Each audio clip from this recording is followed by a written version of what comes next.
we found out this morning, Monday morning, 6 games. So we figured me, Josh Poloha, and Joe Gilbert, my co-host, we have full-time jobs, so unfortunately we couldn't hop on right away.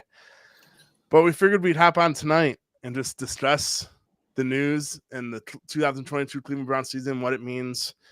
It is another Waiting for Next Year podcast brought to you by the Evergreen Podcast Network, and it is another BrownsCast. We are actually on episode 6 since changing the name of the BrownsCast. So here we are. I mean, I know I brought me on here like 2-3 weeks ago saying I hope it's soon, I hope it's soon, I hope it's soon. So today's finally that day. Whenever they traded Baker. True. It was when they traded Baker. Yeah. And it's the opposite of a Friday night news dump. It was a Monday morning news dump, which I was very surprised by the NFL that the NFL did that. But yeah, we're back. I guess to discuss I cannot talk. Discuss the suspension, what it means going forward. Just it's more about on the football field than anything else, I guess. But here we are. Joe, 1, how are you doing? 2, how did you react this morning around 8:30 Eastern? I'm doing well. And then just my initial thought was that was pretty much what it was leaning towards. It seemed like if you guys were following the just kind of the leaks and all that, it just seemed like that was where it was trending towards, somewhere in the like 2 to 8 category. I think someone listed. So it wasn't a huge surprise. I know national media and every fan that hasn't been following it seemed to be surprised, but it just seemed like this was given what the report says and then what has been leaked beforehand. It's not a big surprise to me, quite frankly. I know this is Monday morning quarterback, literally, because it is. Well, I guess it's Monday dinner time quarterback, but I was thinking 6 to 8 games. I mean, like we all know, there's been no precedent. This was the precedent, and with Sue L. Robinson ruling this for the first time, federal retired judge that both the NFLPA and the NFL agreed to do this kind of thing now. No one literally had any idea. I mean, if people had sources like starting last night, you really didn't have any idea. Let's be honest. Only she knew, because if it got out there, I mean. I know people were discussing last night, like who would be the first one to leak the news this morning. Yeah. If you leaked it, you could lose your job. You could seriously lose your job. Right. Yeah. So, I mean, no one had any idea up until this morning at 8:30 how long it was going to be. It was all just predictions and But I know 24 of the 25 cases have been settled by Deshaun Watson. There's still one more out there, so it's not over yet, I guess, on that side of things. But I'm just finally glad to hear that the suspension has come down. Although, the NFL has until 9 a.m. Thursday to appeal. The NFLPA already said that they weren't going to appeal it last night. But my thing is, I mean, the appeal process. If the NFL appeals it, they're literally appealing it to themselves. It will go straight to Roger Goodell, which will go back to how they used to do things. So if they're going to appeal it, isn't that like a shot at Sue L. Robinson being like, man, all the work you've done the past month and a half? Yeah. Just throw that all away because we're not going to use any of it. We're just going to go back to our previous process. I just feel like there's no way. I mean, they set a precedent by Deshaun Watson suspension. That'd be a really bad precedent. To have the first thing that Sue L. Robinson does be like, no, we don't care about you. We're going to appeal it to ourselves anyways. Yeah. I definitely, a lot of people have been saying, they're going to kind of look at what the media and the fan outcry is and then maybe go by that. I just don't see that. I don't know how you can do that as an organization, just go off of what the because the NFL does whatever the hell they want to do. That is true. But yeah, I agree with your point that it would just kind of, the NFLPA would just probably be completely upset with how it would go if they appeal this, the first one to ever go in this new process, and it would just be like the old process because you're just kind of wasting time, pretty much. You're you added one step, but it ends up being the same result. So yeah, I definitely agree with that. You never know with the NFL. You never know how PR will change things and all that. But yeah, I would be a little surprised, but you cannot be fully surprised if the NFL tries to do something. The NFL is much like the Cleveland Browns.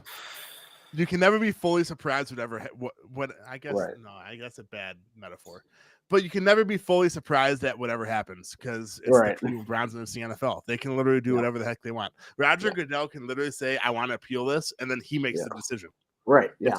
It's a crazy thing, but yeah, Right. that would just go the NFLPA. I could only imagine the NFLPA's response if Roger Goodell and the NFL appeals this to Roger Goodell. Yeah, I was surprised in the new. I think it's a great idea to have like a third party do the actual deciding on these things. But it was very surprising that the NFLPA never brought up this appeals process and like brought up this is a bit insane having the commissioner in charge when he's on the other side. Pretty much, it should be dealt with like a court case. And that's what the initial part is. And if they kind of go back on that, then it's going just back to the old rule of things. So it'll be interesting. I think one of the things also driving against it, I think the NFLPA would just be it might start something that they don't want to bring back out. That could start a really long cliff fall. Yeah, Wait, cliff fall. That's not the right words, but cliff dive. Cliff dive. Yeah.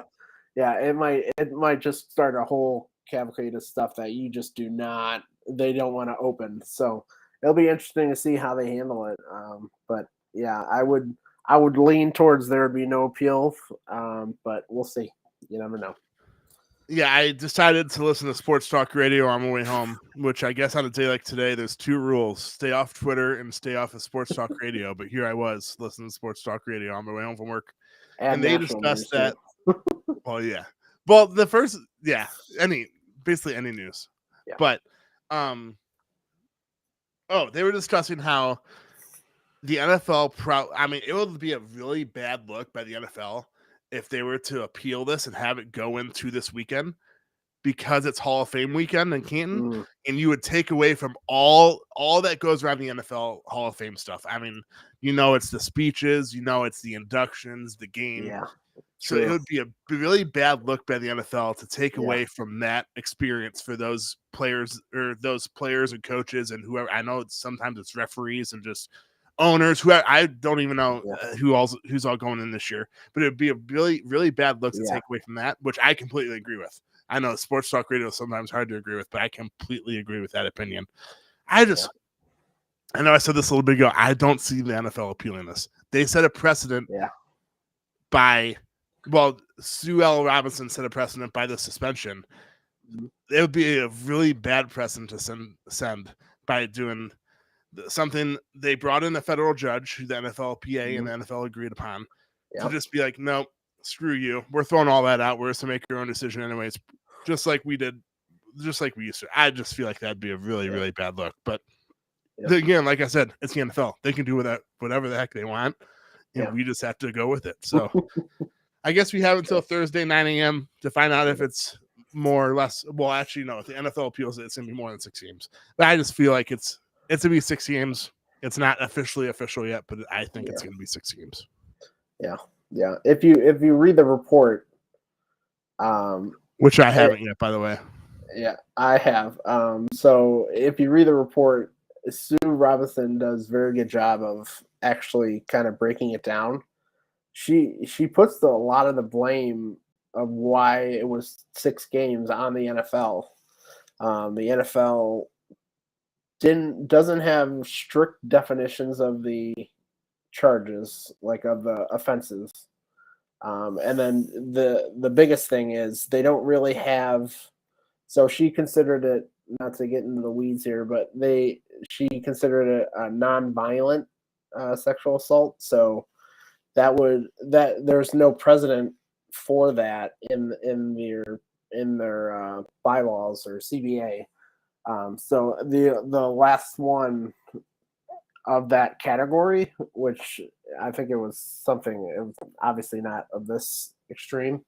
Was 3 games. So she kind of based it off that, and that this was a lot more serious. Thus, she got to 6. So she kind of blames the NFL for. She had a great quote here. I'm going to bring it up here. While you're bringing it up, I'll just say that the NFL probably went into this thinking we're the NFL. We rule all in America. Right. And this federal judge hadn't. I'm not gonna say she had none of it, but it's almost seems like from the outside looking in, and from what I've read, I didn't read the report, but just from like the reports and stuff that I've read, I guess I didn't read the full report from Sue L. Robinson, but I've read other reports in recent weeks that the NFL did a really bad job with their maybe not with their investigation, but with the findings that they brought to Sue L. Robinson. Right. So the quote was, the NFL may be forward-facing organization, but it's not necessarily a forward-looking one. So she's pretty much saying like they want to make this like an example, but you can't without prior notice. This happened with Ray Rice way back. I think it was that 2014-ish. It was there was a video of it. He hit his girlfriend there, I believe, and he got 2 games. And then after that fact, they changed the ruling, the penalties for that to 6 games for violent acts. So the NFL wanted to do the reverse this time. They wanted to change the penalty before ruling on this without giving notice of to the NFLPA that this is what the kind of penalties are for doing these things. And she was very much against that in her ruling. And that was one of the big reasons why it was just 6 games. It was because the NFL really didn't give the NFLPA a guideline of what the penalties would be, and kind of just making it up on the way would not be fair on their end. So Such an NFL move. I know, right? I also saw it because I know in private side Discord and the public side, Bodie and Andrew and you and Craig and we're discussing the report, and it seems like that she referenced the NFL's bylaws a lot, which means that they have like their own separate rule book that she didn't even being a judge. She obviously knows a lot of laws and rules and stuff, but she just she went by what the NFL's bylaws were, not by what maybe she thought they should be. Which I personally think, you can disagree with the suspension, whether it should be lower or higher. I completely understand all those. But I think Sue L. Robinson did a really good job, especially with breaking it down one by one. I haven't read the full 15 or 16 page report yet, but just by what you guys are saying and what I've read like on Twitter and stuff, I feel like she did a really good job of breaking it down for like the public to see where she's coming from, I guess as well. Yeah, it's one of the best kind of distinct. She goes step by step. She rules on 3 different offenses, so it's conduct that qualifies as sexual assault. The other one is hurts the integrity of the NFL, and then the other one is being a danger to someone, person. So all 3 of them really didn't have definitions, she said. So she went by what the NFL told her, kind of what the definition they deemed the meaning of what the offenses would be. So that's another thing she kind of pointed out, that the NFLPA might want to look into making these things more descriptive and kind of giving definitions of what each thing is. So there's just no little leeway, and there's no kind of it becomes less subjective and more and just you can fit it under a category and not have to kind of make a guess on what it is. So it's definitely, I implore everybody to kind of read that 16 page. It's very good. You'll get a lot of information out of it. She goes out and says that she believes it's more probable than not that Watson did do these things and did offend all three of those offenses. So it's not like she's innocent. It's not like she gave innocence to him. It was just that it was more that there was just no precedent of giving him more time than what 6 games is, and she said that was even more than what was given out before. So it's if you didn't read the article, didn't kind of didn't Do it listen now.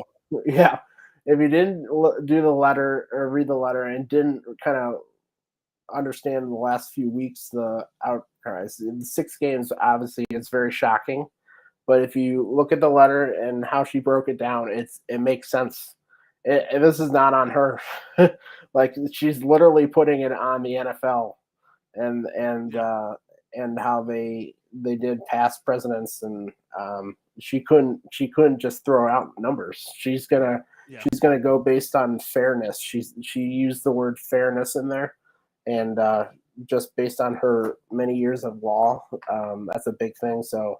Yeah, it's. I think Sue Robinson followed the bylaws and all that perfectly. It's just the NFL. This is on the NFL, and it's another black mark for the NFL.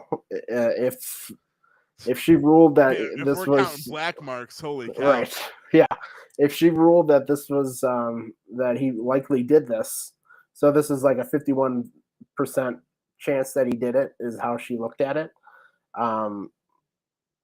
It's just it looks bad on the NFL because it just shows that they didn't have any plan for this, and they put themselves in this position, quite frankly, of getting just 6 games. Yeah, and one last thing before we move on to the schedule and stuff. Deshaun Watson and his side, the NFLPA thought 0 games because from Deshaun Watson, he believes that he did nothing wrong. Okay. Right.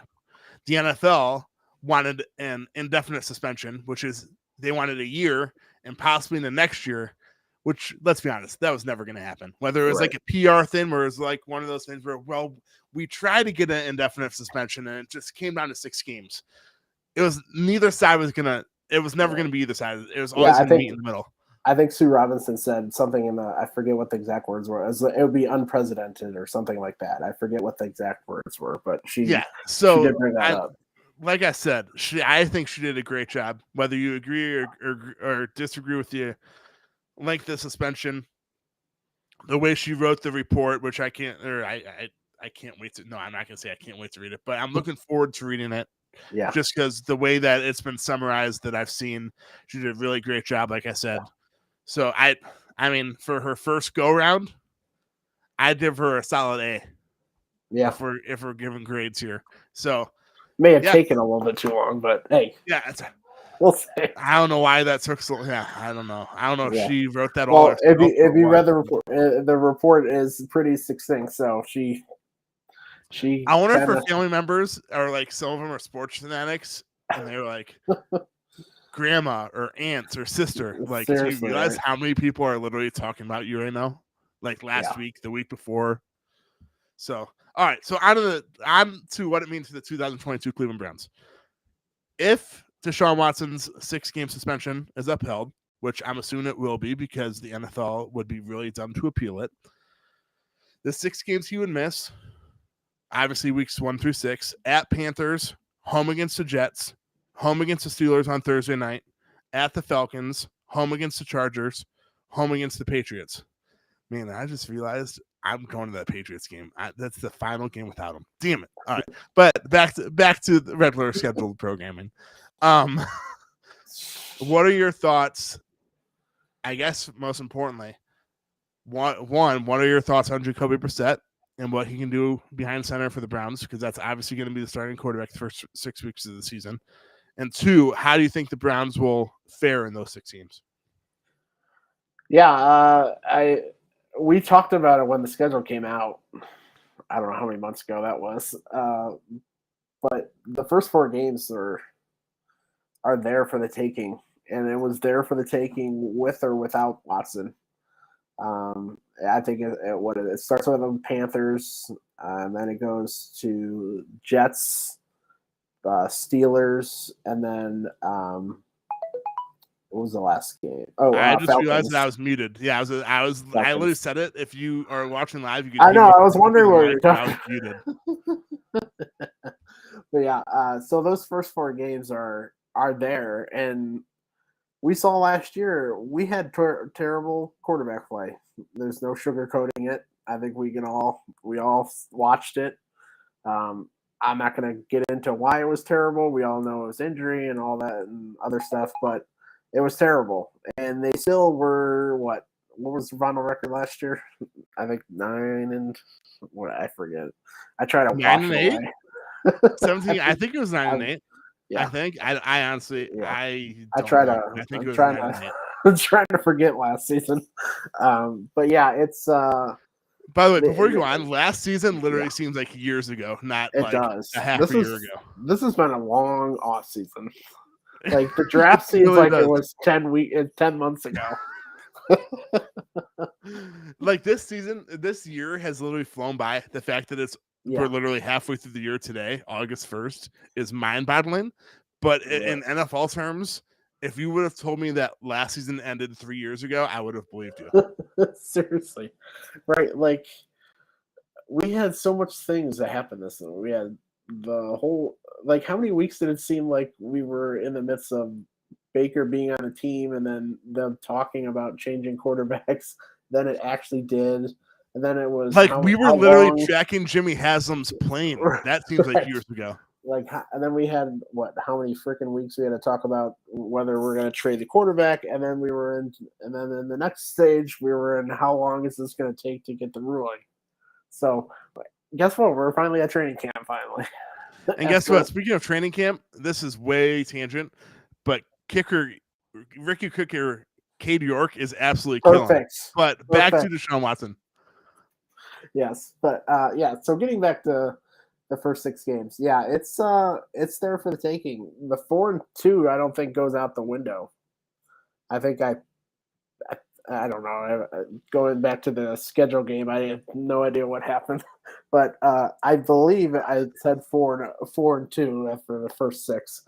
4-2. You can check me on that, but it's still in the ball game.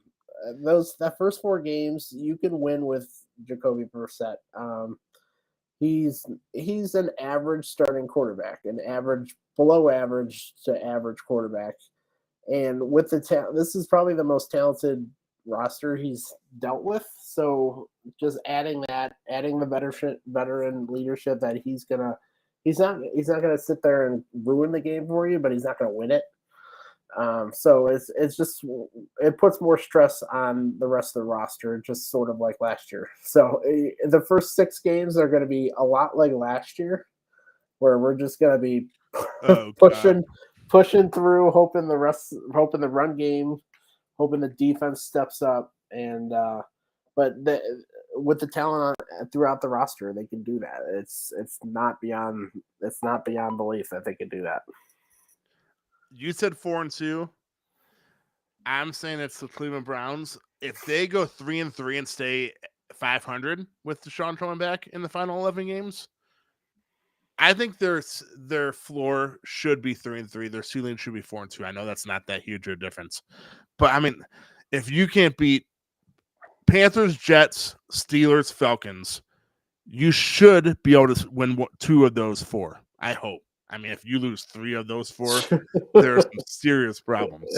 Yeah. And then you have the Chargers and Patriots. Obviously, we know the Chargers really good. That's going to be difficult. Yeah. Yeah, but the Patriots. But the key thing is both of those games are at home. True. So if you can just split the first 4 games and then split those 2 games, that puts you at 3-3 with Deshaun Watson coming back. And then you have so I hope 4-2. I'll be fine with 3-3. Let's put it that way. And then week 7, Deshaun's first game back at the Ravens. Man, what a first game back for you, kid. And then the first home game, Deshaun's first home game, is going to be an absolute madhouse in downtown Cleveland. Halloween night, Monday Night night. Football, national TV. By the way, that has to be a conspiracy. The NFL schedules the Panthers week 1 for the Baker Mayfield revenge game, and then Deshaun's first home game in Cleveland, Monday Night Football, really, against the Bengals. The Super Bowl. They literally sculpted the Browns schedule. They really did. They literally, the only other perfect thing they could have done is put that Bengals game week 6 Monday night. Besides that, man, but that is, I mean, I know you said you had tickets, but you might be selling them because tickets are going to be astronomical, I'm assuming. But Monday Night Football, the first home game for Deshaun, Bengals, and then it's the bye week. Yeah. I hope they get a little breather. They go into the bye 4-4 at the very, very worst. Yeah, that's definitely possible. Yeah, these first 8 games are going to be really interesting to watch. If they start out. Hold on, just the first 8 games? It's the Browns. Literally, the preseason games are going to be interesting. I'm sure there's going to be something interesting in the preseason games. It's very Cleveland. True. It's the Browns. Come on. That very true. Very true. But yeah, the first 8 games are going to be. It's obviously they can either have a chance to make the playoffs or just kind of kill all chances because the AFC is just stacked. The AFC North, we already know how good that division has been over the years, and it's gotten better with Bengals now being one of the top teams and Baltimore being good and Pittsburgh still being Pittsburgh. You can still never underestimate them because they have a great Hall of Fame coach. But it's going to be a tough one because the wild card is going to be even worse because you have the AFC West. Why is it when the Cavs are good, the Eastern Conference is just like, oh yeah, we're gonna be really good too. Now the Browns are finally good, and the AFC is like, oh yeah, we're gonna be really good too. Right. Yeah. Come on, give us a break. There's so many years where I think 8-8 made it in. The Oakland Raiders could legitimately be the 4th best team out of 4 teams in AFC West, and they have Derek Carr, Devontae Adams, and Darren Waller on their offense. And they can probably have a losing record because of how much they're going to get beat up in the division. The AFC West is stacked. The AFC North is stacked. I mean, even Baltimore, Cleveland, Cincy, even if the Steelers go, I mean, let's be honest, it's the Steelers. They're probably going to go at worst 6-11. Right. That's right. You can't there's no bad teams. If you really look at the AFC, Cleveland. The East has the Dolphins, Bills, and Patriots. All 3 of them will likely be good to really good. I can't. Jaguar? Who's the other East? I mean, the Dolphins though, they have the most accurate quarterback in the NFL, according to Tyreek Hill. Hall of Famer. It's a Hall of Famer. One. I mean, I get I know this is way off. I don't even know what I'm trying. Yeah. This is a tangent, but why would Tyreek Hill say that? One, it's putting pressure on Tua, who's obviously not as good as he's saying. And 2, you literally just came from Patrick Mahomes. What are you talking about? Right. But all right, back to the Browns. Yeah, I mean, even if we're talking to Deshaun Watson, I'd be pissed if Amari Cooper said that. Right. Sure. You know what I mean? Right. And Deshaun Watson's a lot better than Tua. Yeah. Yeah, it's some of the comments around the league have been very weird the last couple of weeks. Devontae Adams, I think, said the same thing about Derek Carr, about Aaron Rodgers, comparing him to Aaron Rodgers. That's, dude, I get we have eyes, quarterback, but be a realistic person.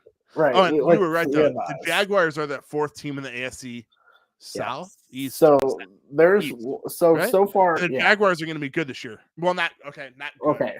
They'll be much better this year. Yes. So far we went through 3 divisions, and there's one bad team that we can think of. Who? Jaguars. Steelers? They're still bad. Jaguars are not good. I mean, but they're like the Browns of old. They're good season 6-11. Yeah. So that just shows. At least they don't have Urban Meyer as a head coach anymore. That's a addition by subtraction. Yeah. So it just shows how crazy the parity is in the AFC. It's gonna be a tough one. So the Browns have no margin of error to kind of inch their way without Watson and just hope that he can turn it around. They need to play well from the start, and it's going to be tough. But Jacoby, oh boy, tie game in the Guardians. Sorry, they just gave up a 3-run home run. Joe, sorry. This is the Browns. We don't. Well, I won't say we don't care about the Guardians, but it's the Guardians. Come on. That's true. Sorry. But yeah, it's gonna be. They have to be ready from day one, and Jacoby is gonna have to be ready from day one. I think we can all kind of just put away the thoughts of getting Jimmy G. Can we all just stop talking about that, please? Can we stop talking about it literally like months ago when we traded? Well, I know, my bad. I hate saying we because I don't own the Browns and I've never been on the Browns or work for the Browns. But when the Browns traded for Deshaun Watson, that put away all Jimmy G speculation. I don't know why it was still out there. Yeah, it was because people thought, oh, what if he's out for a year? Well, they still wouldn't do it probably because how much of an upgrade is he really? So yeah, he was an upgrade over Baker, maybe, but not. Yeah. But I'm with that. Yeah. So yeah, it's gonna be Jacoby. I don't see Dobbs, and I definitely don't see Rosen making a move up to be the starter. So it's gonna be Jacoby leading this team, and we'll see how much he can do. Let's just say that I hope we don't see Josh Rosen. Besides his first name, he has nothing else going for him. Yeah, and if we see him, this season has gone down a dark alley. Yeah, if we see Josh Rosen, I am not looking forward to those post-game podcasts. Let's put it that way. I mean, if we thought inaccurate passes were bad last season with the hurt Baker, man, I know I saw one clip from Josh Rosen's training camp practice last Thursday, Friday. He in the 7-on-7, so there's no lineman. He not only overthrew the guy, but he threw it behind him. I was like, and it was like a 2-yard out. No, it was a 2-yard post in post. I was like, how do you do that? It's like if you would have, the only thing he has going for him is that he was a first-round pick in 2018. If he wasn't a first-round pick in 2018, he'd be out of the NFL. Yeah. By the way, don't look at my draft rankings that year. I must have been in there. For everyone listening, I think I was in a coma that year. I don't. Spoiler alert: Josh Rosen was number 1 atop Joe Gilbert's draft rankings. So that was a bad year for me. So on with that conversation. Yeah, it was a bad year for most. You win some, you lose some. Oh yeah, definitely. Hey, I guess I had Patrick Mahomes number 1. So. All right, so now you're back to I don't know. Josh Rosen, I think, counts as, but Rosen counts as like 10 losses. Mahomes counts as like 8 wins. So you're still under 500. Those are brutal rankings. That class has turned into a dumpster fire. Besides two really good quarterbacks, Lamar and Patrick. And is that class? No, Josh Allen. Lamar and Patrick. Lamar and Josh Allen was the year before. Speaking of Lamar, this is another tangent. He's about to get freaking paid. Yeah. So, and I know he doesn't have an agent, but I mean, Baltimore won. I know Baltimore is very angry at the Browns for not only giving Deshaun Watson $230 million, but all guaranteed. So what does Kyler Murray get? $231.5 million. I know, that was funny. No, $230.5 million. So you got 500 more thousand. Not as much guaranteed, obviously. But I mean, if Kyler Murray is worth like $46 million a year, Lamar's worth 50, right? Yeah. It's because So good luck, Baltimore. Lamar's got so much more evidence on game tape that he's better than Kyler. And then if Lamar's worth 50, Joe Burrow is worth. Yeah. It's a crazy. I mean, I completely understand why some owners are mad at the Browns. I just want to say, Baltimore and Cincinnati. There's definitely a reason why Cincinnati might be selling their naming rights. They need to get some moolah going over there. And by the way, the NFL valuations just came out for all 32 NFL teams. The Cincinnati Bengals are the lowest valued team in the NFL. Because I think they might have one of the poorer owners overall. Yeah, they literally don't have an indoor practice facility. What? I know. They practice next door outside. Imagine having to go to the college that's in your same city to use their indoor practice facility to practice at the freaking Super Bowl. How poor are you? It's pretty bad. I can't even. That'd be like freaking the Browns not having an indoor and having to go to Baldwin Wallace in Perea to go practice at their indoor. They did that 40 years ago. That is just crazy to me. That I mean, they don't even have a training camp in their stadium. Like what? No. Yeah, it's really bad. Yeah, the Browns definitely kind of cooked some of the books or cooked some of the owners around the league with their contract. This is a Guardians joke. Is the Cincinnati Bengals owner last name Dolan? He's the Dolan. He's the Dolan of the NFL. I think it might be even worse, honestly, with the salary cap. I mean, they have one of the best safeties in the league, Jesse Bates, and they offered him like $15 million guaranteed over like 5 years, which is nothing for one of the best safeties. I think he's the only guy on the franchise tag that hasn't decided, or they haven't even figured it out, or whatever is happening. And my inside source says that Jesse Bates is in Florida until week 1. So have fun with that, the Bengals. Have fun with that. Go ahead and give away your best defender. I'll take it. Yeah. At least what are you doing? Saving up for Joe Burrow like 3 years out? Although if you're that cheap, I guess you kind of have to. You have to save up in order to spend. Yeah, they're gonna have to save every penny to pay up for this. So yeah, it's gonna be interesting to see. And people always, it's so that when you pay these contracts, you have to pay into this, I forget what they call it. I think it's the escrow something. So it holds the money for future years that you promised, like this contract. So that's why it's tougher for some of these owners. Like as we all know, Jimmy Haslam is made of money. He's just swimming in money. Especially now the gas prices have risen. Right. He owns a soccer team down in Columbus, and he's not pinching for money or anything like that. So he can be able to have this money kind of frozen, but like some of these owners, like as we were talking about in Cincinnati, cannot. It's still run by Paul Brown's son, so it's not like it's run by some multi-billionaire guy. It's still running the family, so it's gonna be tough for owners to kind of catch up to these big contracts that quarterbacks are making. I also want to go back to Deshaun one more time. No, let's get back to Deshaun and the Browns because we've just been on a huge tangent. Yeah, the Deshaun contract. I know it looks bad. But the contract was not made to hide against them taking this money.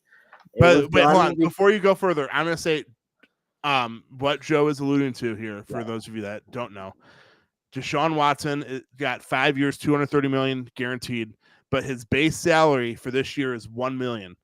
And when you're suspended, it comes out of your base salary. So you divide 1 million by 17, whatever that number is, and then you times that by 6. That's how much Deshaun Watson will not be paid.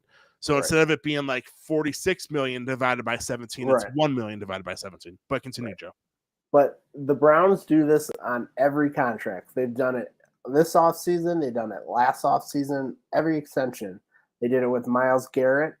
They did it with Denzel Ward has done to his contract. Even the free agents that they signed, they backload these contracts, and it's just how Andrew Berry likes to do it. I know there's a lot of things you can hate on the Browns for picking up Deshaun Watson. I'm not gonna defend them on that, but I will defend him on the contract. It has nothing to do with them hiding money so the player can have the rest of the contract. It is about how they structure contracts as an organizational strategy. This is not giving the Browns credence of they perfectly fine for there's no one should blame them for going after him. I'm not going to say that, but this is just for how they structure the contract. It's just how the Browns do it with every player. What I do want to know, though, I mean, the NFL contracts, the salary cap is so weird. The contracts are weird too. I mean, it's this NFL salary cap is really non-existent. It's there, but like, no matter what, you can get under salary cap. There's definitely like so if you look at just look at New Orleans because they've been just in tax hell. New Orleans is like $48 million over the salary cap this offseason. And they barely got rid of anyone and signed Jarvis. Yeah, and somehow are fine. There's ways but of I wonder if things. Base salary, if having that low base salary is not a good start, but I don't really know the words I'm trying to use. But I wonder if that's like part of having a low base salary makes it a lot easier when it comes to cap numbers. Yeah, I think it gives them more flexibility is what he's really keen on. Andrew Berry, I'm talking about. I think that's why they do it. There's a lot of ways to make room, like changing it into a signing bonus and other cap stuff that we won't get into. There's ways of changing the cap number down the road. So they kind of like to kick it down the road pretty much to dumb it down here. They like to kick it down the road to and keep the flexibility for the present. So it's just how they do it, and it's just how they do it, and that's how they did it with the Watson deal. Yeah, you summed it up perfectly. I know a lot of people will forever. I mean, I know some fans on Twitter they're not Browns fans anymore. They've moved on. Yeah, I can any opinion you have on this Deshaun Watson situation, I respect it. Let's put it that way. Well, good, bad. If it's based in reality. Yes. If it's based in I respect. I know Twitter is like a pass-fail test. If you don't agree with something, screw you. That's mainly how Twitter is. But I respect everyone's decisions, whether it's staying a Browns fan, whether it's. I mean, I know I said this privately on Discord. I don't think I'll ever buy anything Deshaun Watson related, whether it's a jersey or anything. But it's not. I'm still going to be a Browns fan. I'm still going to support my favorite NFL team in Cleveland. So you can choose. You choose what you think is best. Like if you aren't comfortable with what the Browns have done and aren't comfortable with Watson, fine. You don't have to be a fan. You don't have to follow him, and that's your choice. And I will fully support you on that. It's up to each person. I'm in the same boat as Josh. I'm a Browns fan. I've always been a Browns fan. This isn't going to change. Unfortunately, I know, right? I mean, if the last 23 years hasn't changed it for me, right? I think I'm sticking with it. Right. There's a lot of things that the Browns have done over the past 20 years, 30 years now, probably, that I have not liked, both off and on the field. But it's never changed. It hasn't changed my fandom of the Browns. But if it does for somebody, that's fine. It's how the person reacts to it. It's up to them. So I hate that. Like I'm seeing all these kind of wars on Twitter, on just even talking in real life with friends and people I talk to at work. Do you do that? You talk in real life about? I'm in a customer service role, so I have to. Let's just say I have to. I feel like just like Twitter, I'll let you go on, but I feel like Twitter is like its own separate. Right. I don't know. I feel like people act differently on Twitter than anything. Twitter else. is not real world. No, I definitely agree with that. People act like it is, though. True. That is very true. Problem. Yes, people don't know the difference between online and offline. And Twitter's pass-fail test. Like, there's literally no in Yes. between. You're either on one side or you're on the other. There's no Venn diagram. Right. Yeah. It's and that's how you like. Life is not black and white, and this yeah, I know, right? And this whole situation is not black and white. It's how you want to deal with it, and I'm not going to blame anybody for what they believe in if it's based in reality. I'll put that little caveat in there. True. So yeah, I know there's some stuff that I've heard that are like true. I know a lot of this is tough to talk about. I mean, I know when Deshaun Watson was first traded to the Browns, Craig Lindell wanted to do an emergency pod, and I was like, I'll do one, but you're hosting it, Craig. And he did it.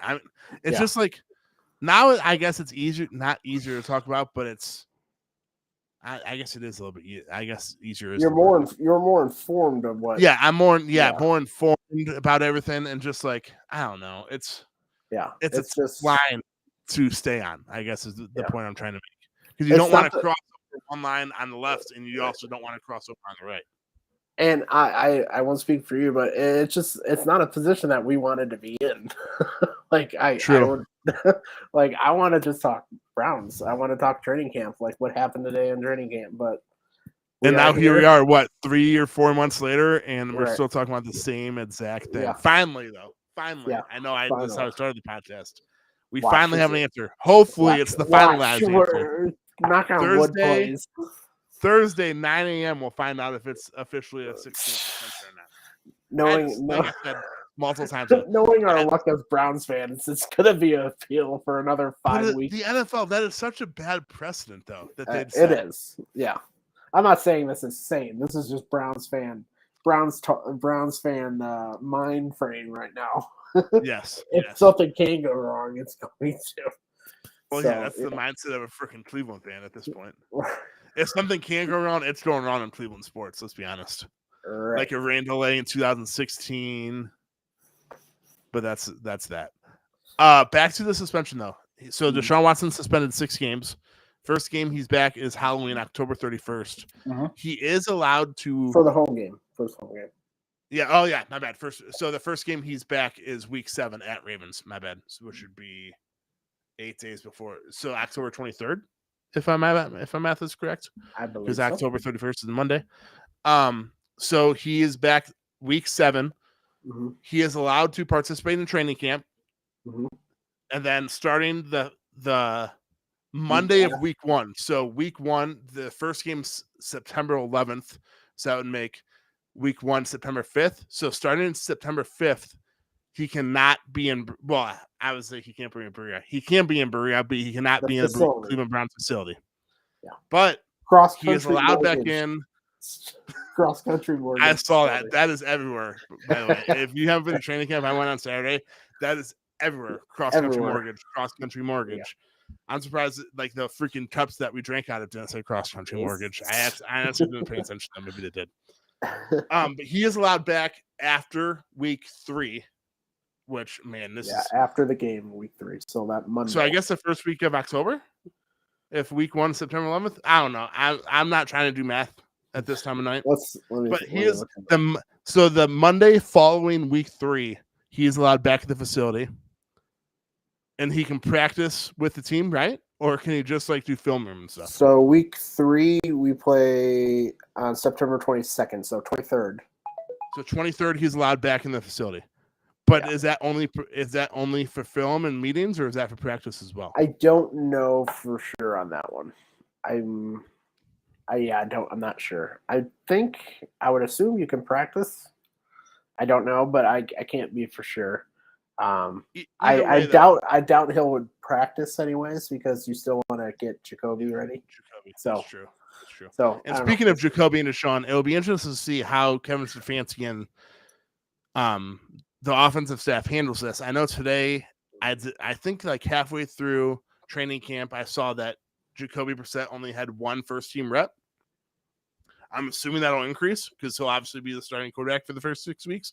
Let's hope that he's a starting quarterback the first 6 weeks because if he gets hurt, man, it could be ugly. But So it'll be interesting to see how they handle it, though, up until week 1. If they'll like do 50-50, if it'll be 75-25 with Brissett getting the majority out. That's for Kevin Stefanski to figure out. But yeah, and there's important. It's kind of with the new schedule now. There's only 3 preseason games. So from the last preseason game, which is August 27th, they don't play until September 11th. So that's more than 2 weeks he has to practice fully. I would assume Jacoby would get every single snap count available to get ready for game 1.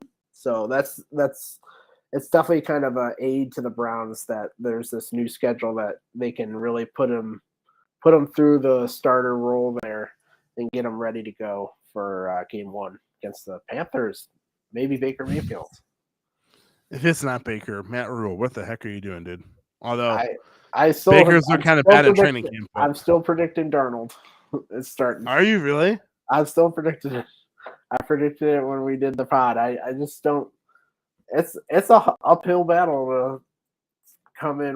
How many weeks ago was that? Like 2? It hasn't been long. I think 3. Yeah, it's gonna be an uphill battle for him. It's not like he's some Superman quarterback. True that.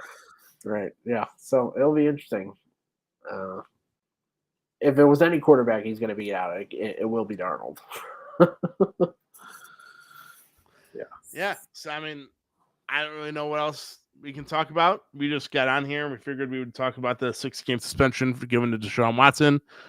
Assuming that stands, we'll find out Thursday, 9 a.m. if the NFL has until then to appeal. But if they appeal, like I said, like 3, 4, or 5 times already, that totally contradicts what their agreement was with the NFLPA, which was to bring in private judge Sue Robinson to make a decision. Because if they appeal it, it literally goes back to the same process they had before, which is whatever Roger Goodell says goes. So I don't know. That would be 1, a slap in the face, and 2, NFLPA would hate that. Yeah, it's just going to start a can of worms. So that I would just obviously we're going to put this caveat one more time in there. It's the NFL; they can do whatever the heck they want. They don't give a shit. They can do whatever they want. So they could appeal it, but I agree. It doesn't look like it would be the right move for them. And I don't know about the right move. It wouldn't. It doesn't seem like it would be the most smart move. I guess I don't know. Smart move is the right word either, but I just don't. I don't see them appealing. But we'll see. It would be so Browns. It would be so Browns. It would be so Browns. It would be Browns. It would be the Brownsy and the Brownsy. And like I said, I mean, not only would it set a bad precedent, which is what Sue Robinson was setting by doing the 6-game suspension, but with NFL the Hall of Fame game's Thursday, inductions I think are Friday night, and then the concert Saturday. By the way, I hate that. Why is it Thursday? Go back to Sunday. They changed that, wasn't it? It was Sunday. It was always the Sunday. Yeah, it was always Sunday. I want my Sunday. Yeah, I don't know why they. Yeah, that's true. I don't know why they changed that. Yeah, because now nothing's Sunday. Prime time, probably. Yeah, it's over. I think it's probably prime time. And then, to have the inductions Friday night, it used to be induction Saturday night, game Sunday, right? Yeah. I don't know why they changed that. Yeah, especially because I used to go down to Canton on Saturday, and it was fun. Yeah. It was a good time. But now with them being Friday, you can't go down there all day anymore. Josh and I have predicted that the Browns will be in it next year. True. Joe Thomas. My sources can confirm that we have predicted that. My sources can't confirm that they'll be in it, obviously, because no one has sources that does that. But our sauces. But Joe Thomas, assuming he's a first ballot Hall of Famer, will be inducted next year. And if the Browns play and Joe Thomas is inducted, Canton's going to be a freaking madhouse. Yeah. Boy, will that be an epic commencement speech. Yeah. Joe Thomas can talk. He can. He is a good talker. And it also could be Joe Thomas and Art Modell. Oh, God help us all. And James Harrison. I think James Harrison could be it too for the Steelers. Pray for Canton that they survive that weekend. Hashtag pray for Canton. Yeah, that is going to be brutal. Man, if it's Joe Townsend, Art Modell, though, holy cow! Talk about opposite ends of the spectrum. I know. I've always proposed, because I don't think he's obviously a Hall of Famer, but that's our opinion as Browns fans. But if they ever do, it would probably be the smartest one is to do it after a Browns Super Bowl win, because no one gives a shit then. But good luck waiting for that. Yeah. All right. So we're in the year 3011, and Art Modell is finally inducted in the NFL Hall of Fame. Browns are 2030, 20, whatever year it is. Super Bowl champs. Man. It'll be flag football. By the time the Browns win the Super Bowl, it might be flag football. It really might be. I hope they win the Super Bowl in my lifetime. Seriously, please. I hope so. Please make this podcast a lot better. I know. Yeah. Sometimes, I know we started doing post-game podcasts instead of like write-ups and stuff. We started doing it last year for every game, but the year before for some games. We did both. Some of those were brutal. Oh my gosh. It was one of those, like, I remember, like, there was a Sunday night or Monday night game when we were getting on here like 12:31 a.m. We were like, do we really have to do this? Yeah. Oh, it was that Pittsburgh game. Pittsburgh was the hardest game. Oh, God. Yeah, we won't talk about that. That's been thrown away. That's been thrown in the archives. Yeah.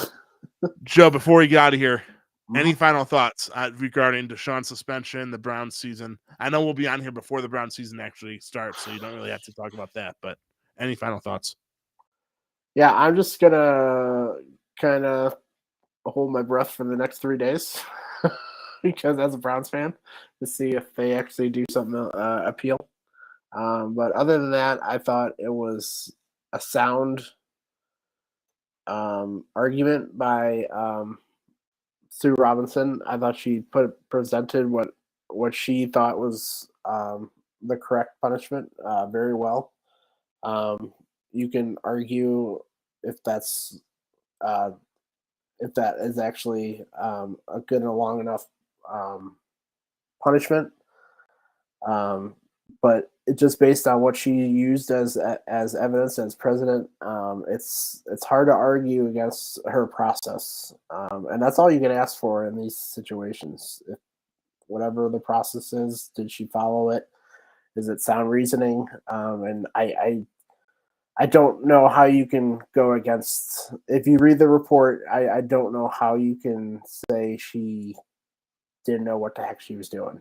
It looked like someone who was very knowledgeable, had all the evidence that was presented, and kind of formulated her process using facts and precedent and all the other stuff that was needed.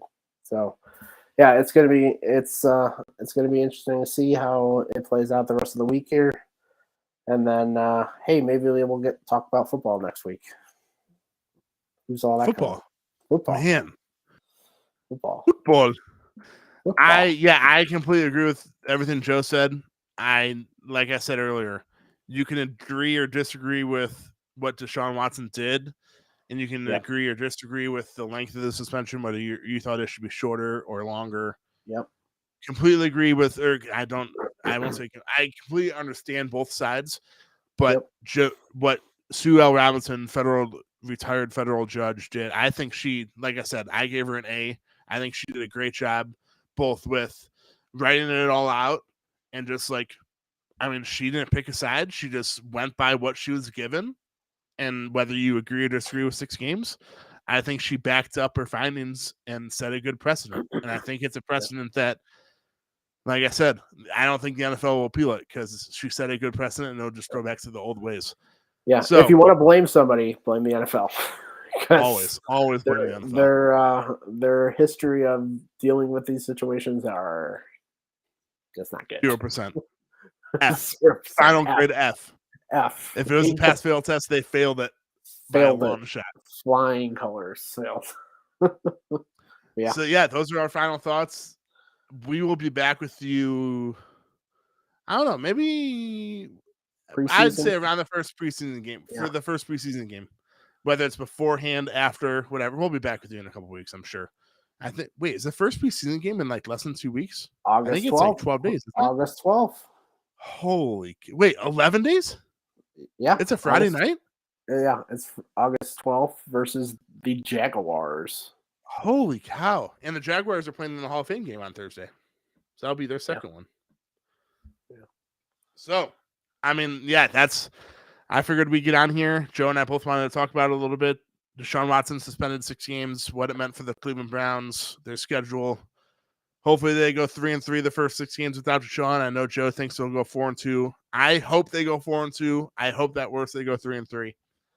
Mm-hmm. We'll be back with you in the next 2 weeks, probably right around that first preseason game on August 12th. If you joined us live, we didn't really get many comments, but if you join us live, we appreciate you, whether it's Facebook, YouTube, or Twitter. If you're listening to us on any podcast, on any platform, Apple, Spotify, I know there's a million podcast platforms now. We appreciate you as well. And this is the latest BrownsCast. Until we talk again, and as always, go Browns.